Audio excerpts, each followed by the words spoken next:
Alright, welcome back, ladies and gentle jammers, to the Chupacabra's lair. I'm your host, Larry, the most delectable Chupacabra man, and we're back for some more early access previews from Steam Early Access, and today we're checking out Still Not Dead, which is made by Greg Sargent, published by Flying Interactive, which is the cooler interactive company, way better than regular ground walking interactive, with music by Formless Voyager. And this is another one of the plethora of different procedurally generated roguelikes that you can find out and about these days. I've received several in my email, but where this one is different is a lot of how you're doing risk versus reward in each one of the levels is a tad different. And also, it's first-person shooter version, an action-adventure first-person shooter where you have to delve through the bowels of hell. And we're going to check it out here today. It's available on Early Access right now for $5, $4.99. I believe it's actually on sale for a smidgen lower than that. And yeah, we're going to take a look-see and see how the whole thing plays. So, the first thing that you're greeted with is you need to choose your starting perk. And basically the way that this works is, like a lot of games where you complete a certain number of kills to get experience, or in between levels, you often are presented with the choice of upgrade. Now, where this is different is that you get upgrades, but then the next time you go to a new level, you actually have to pick a curse. So you'd pick the one that you feel is the most beneficial to you, and then you're going to have to pick the detriment that has the least amount of impact on how you prefer to play the game. And this way, they kind of force you into randomly picking a different playthrough every single time. So let's see here. We've got a few options. We got Vampire Strike to heal when I stab things. We've got Psychic, map icon shows exact item or weapon, or Brain Dead, where enemies don't notice you for a while. I like Vampire Strike. So far, I've been really good at stabbing people, so we're gonna give that a try.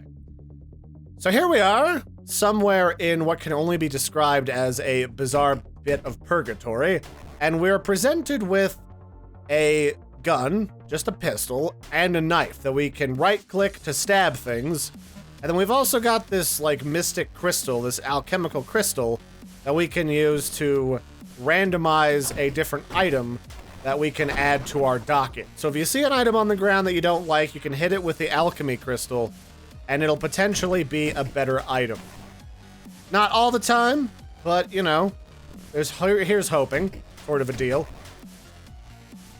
And like a lot of games, the idea here is you're trying to survive. It's an action survival game, where you've got limited resources, limited time per level, which is denoted by the ever waning moon in the distance there. And you've got to try and do the maximum good with your items that you possibly can. Now, one of the things that gives us a little bit of an advantage in this game is we actually have a mini-map that sort of tells us more or less where a fair number of the different goodies are. In this case, I want to try and get some more weapons, some more augments for my abilities, and, oh, hi, friend. And also potentially some more ammunition, because that stuff is at a premium in this game, especially because those guys with barrels continue to explode all the flippin' time. There we go. I'll just spend a shit ton of money getting ammo.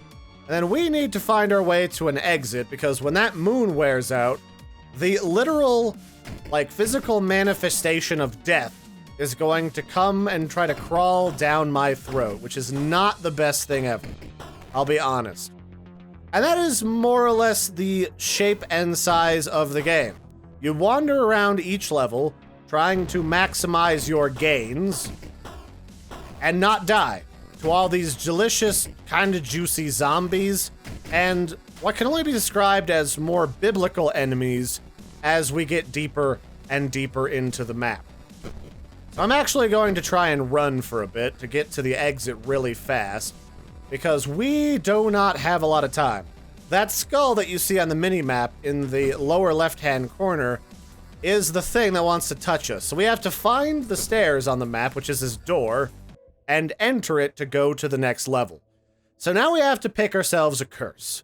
So we have Amor Fati, which is we don't get to pick things anymore. We have Confusion. All item or icons except exits look identical. Or Supply and Demand. Buying ammo for a weapon raises its normal price and ammo price by 10%. I'm going to use Confusion, I think. Wait, am I allowed to get none of the above? Oh, apparently because I picked none of the above, I got Shuffle. Which means I don't have shit for weapons anymore besides my knife. Okay, well, at least I have Vampire. So, I guess you should pick a Detriment if you can, otherwise you'll get stuck with nothing usable. Because it begins to randomize your items and weaponry, and that's probably not good. As you can see, without a good ranged weapon, all of these exploding zombies are going to do quite a number on me. So, I'm gonna try and find a weapon that I can buy, because I have a fair amount of money, and see where that takes me. So let's just run past all these guys. Like, I don't know what the blue skulls do, or the red skulls, but I'm gonna go out on a limb here and say it's probably not friendly. Just a thought, you know, nothing crazy. So there's a weapon over here I can presumably buy. Hey, you. Stop it. Get out of here. Nobody asked you.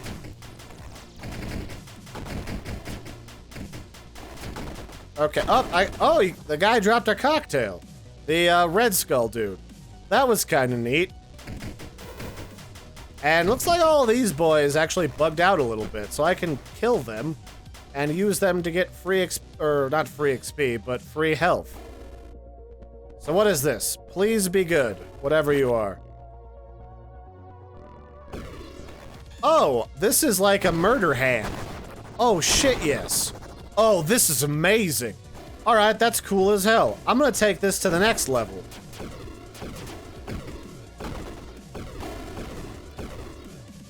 Oh, but I've only got 2 health left. That is probably going to be the bigger thing that kills me beyond everything else right now, is the sheer lack of health at my disposal. Oh, and there we go.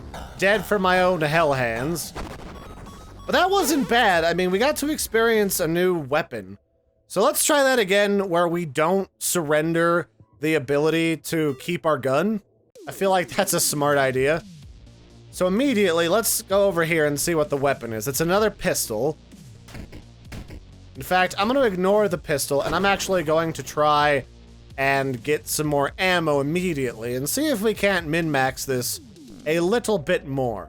So I know for a fact that the pistol is only going to have the same starting ammo that I already had with this weapon, so there's honestly not a ton of point in going for that right off the bat.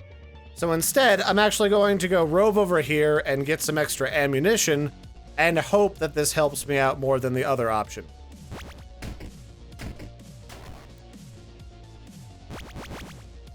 So I'm gonna, like, seriously max out my ammunition here. Is that all no, that's not all I can have.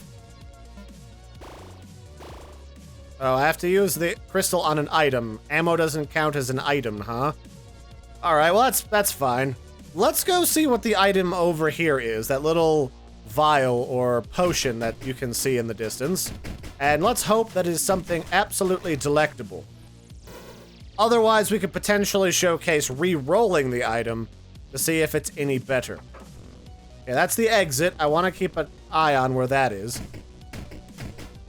Hey, no grabbing me, you juicy fruit zombies. Get out of here. Alright, much better. At bare minimum, I can at least use them to heal a little bit.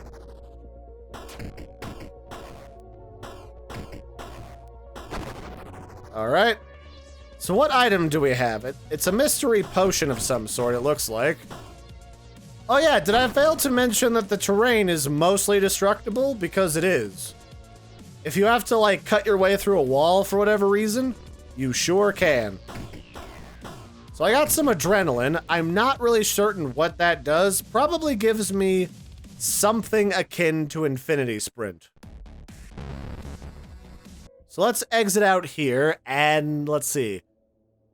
Buying something alerts all enemies within 50 meters. Drag bullets. Bullets at half speed isn't bad. Let's do that one. Because I need the ability to... Yeah, that's not terrible. That speed of bullet. Because the other option was you can't melee things, which is terrible. You physically need to be able to melee things, or you will die. There is just no way around it.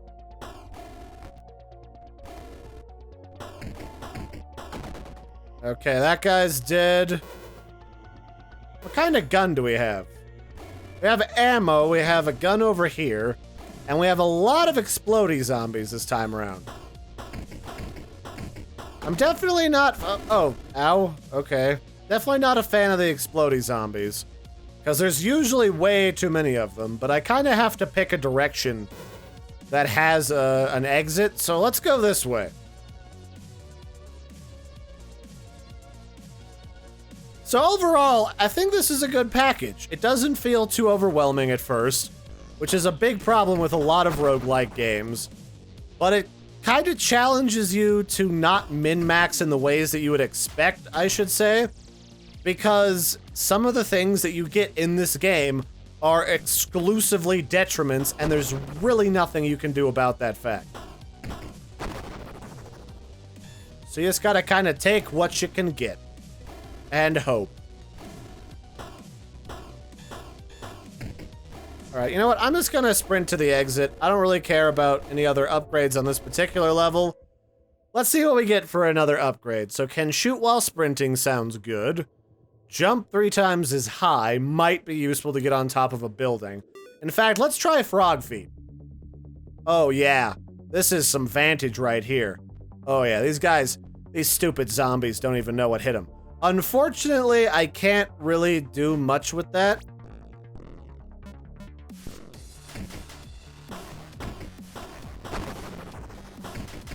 What does the adrenaline even do? Like, I used the adrenaline, but it just kind of made me leap forward a bit, and not much else.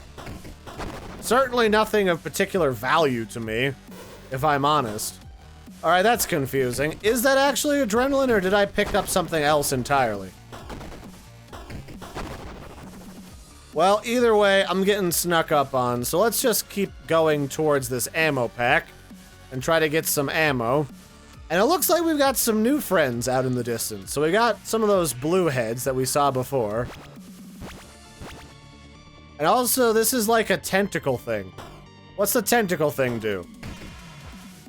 Okay, he shoots at you with, like, fire. Which admittedly is kind of rude. Alright.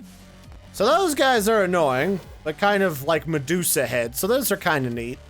And it looks like this game has got plenty of variety for no matter what type of enemies that you would be interested in fighting, it's gonna have a little bit of everything for you. So let's start heading towards the exit, because we are almost out of time in this particular level. But so far I like it. There's lots of different guns, there's lots of different types of weapons, and there's also all sorts of items that are kind of screwbally. Just a little bit screwy. So what do we got? Weapon recoil pushes you back 5 times as far. Future blessings and curses are chosen for you. Let's go with confusion. So I like this game so far. It's different than a lot of the other roguelikes. It's got that whole kind of biblical evil sense to it, almost like one of those B movies that has Bruce Campbell in it, where everything seems like it's biblically related, but kind of not in one of those really bizarre, almost lazy sort of ways.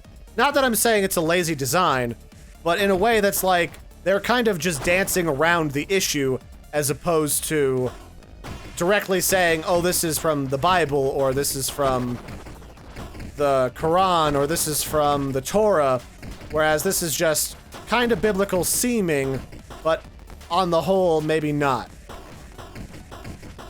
Well, I think it would be kind of interesting if more of these weapons could interact with each of the enemies. Like the enemies could stab each other. That would be kind of cool. Hey, what the hell was that? So yeah, there's lots of enemies, lots of weapons and items. It's $5. I think this would be well worth it. I'm gonna get this carrot to get some HP back. Get out of here, zombies. No one loves you. No one, not even me. Wow, this is getting rough. There's lots more zombies. They seem to aggro at closer distances. This is nuts. Alright, well, that's gonna be it for this one, ladies and gentlemen. I've been your host, Larry, the most delectable Chupacabra man. This is Still Not Dead, made by Greg Sargent. And it's available for $5. It's on Steam Early Access. It's liable to change as some of the different things in the game change, because it's procedurally generated. So check it out for yourselves. And until next time, I've been your host, Larry. Have a good one, everybody, and toodaloo.